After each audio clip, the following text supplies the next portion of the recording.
கர்த்தரும் உன்னதமான ராஜனுமாயிருக்கிற ஆண்டவர் இயேசு கிறிஸ்துவின் நாமத்தினாலே யாவருக்கும் அன்பின் வாழ்த்துக்கள். தேவன் தாமே ஒருவரையும் ஆசீர்வதித்து இன்னும் காத்து நடத்துவாராக. இந்த நாளுக்குரிய தியான வசனம் சங்கீதம் 140 அதனுடைய 12வது வசனம். சிறுமையானவனின் வழக்கையும் எளியவர்களின் நியாயத்தையும் கர்த்தர் விசாரிப்பார் என்று அறிவேன் என்று இந்த சங்கீதக்காரன் எழுதுவதை நாம் பார்க்க முடிகிறது. இங்கே கர்த்தர் இந்த சர்வலோகத்தினுடைய நியாயாதிபதியாய் தம்முடைய ஜனங்களுக்கு நீதி செய்கிற தேவனுமாக கர்த்தர் இருப்பதை நாம் அறிந்திருக்கிறோம். ஆண்டவராகிய தேவன் இந்த உலகத்தில் உண்டாகிற வழக்குகளுக்கும் உலகத்தில் உருவாக்கப்படுகிற வழக்குகளுக்கும் உலக மனிதன் தீர்ப்பு செய்கிறது போல, உலகத்தினுடைய அதிகாரத்தில் இருக்கிறவர்கள் தீர்ப்பு செய்கிறது போல கர்த்தர் செய்கிறதில்லை.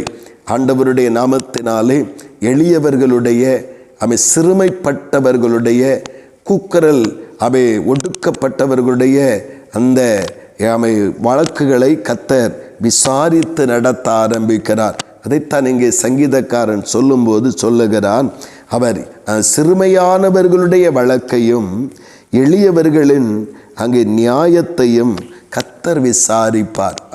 ஏன் இந்த வார்த்தை அங்கே அழுத்தம் திருத்தமாக சொல்லப்பட்டிருக்கிறது என்றால், வசதி உள்ளவனுக்கு அல்லது பல விதங்களிலே இந்த உலக பார்வையில் உயர்ந்திருக்கிறவனுக்கு நியாயம் பேச அல்லது அவனுக்கு நீதி செலுத்த பல பேர் ஆயத்தமாயிருப்பார்கள்.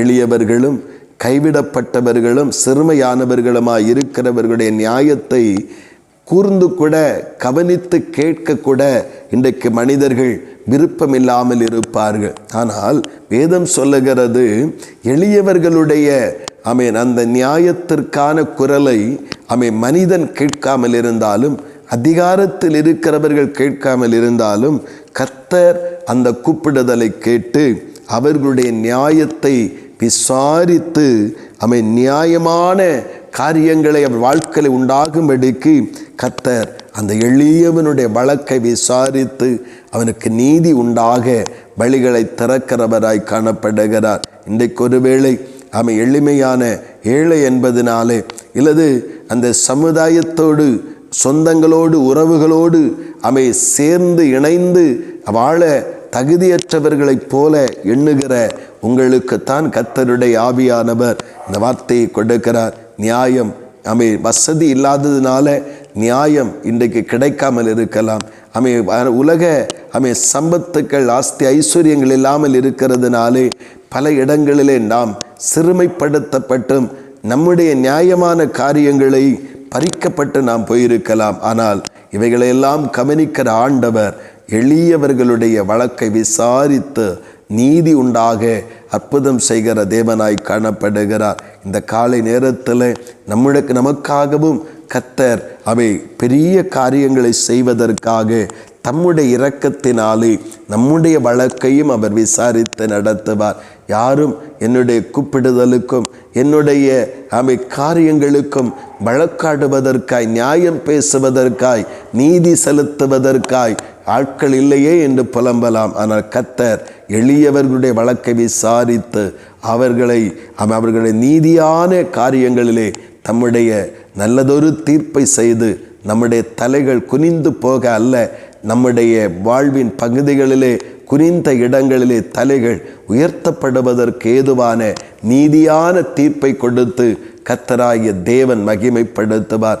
மனிதனால் வருகிற தீர்ப்பை போலல்ல, கர்த்தரால் வருகிற தீர்ப்பை எளியவர்களுடைய தலைகள் ஸ்தோத்திரம் எந்த இடத்திலே அங்கே அவமானப்பட்டு சிறுமைப்பட்டதோ அந்த இடத்திலே நிமிரவும் உயரவும் மகிமைப்படவும் ஏதுவான ஒரு தீர்ப்பாக அது காணப்படும்.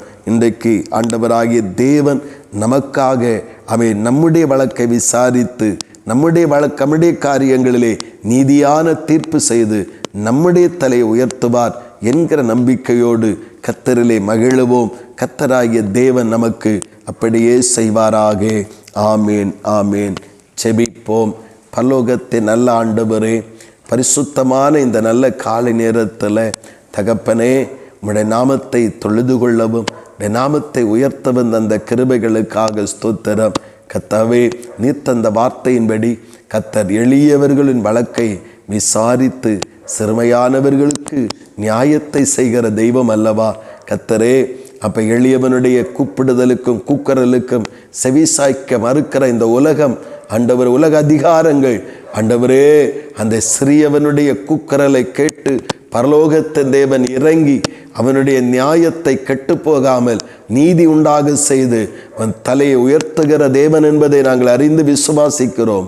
கர்த்தர் அப்படி எங்கள் வாழ்க்கையிலும் செய்கிறபடியால் நன்றி. இயேசு கிறிஸ்துவின் மூலம் செபிக்கிறோம் ஜீவனுள்ள நல்ல பிதாவே. ஆமேன், ஆமேன்.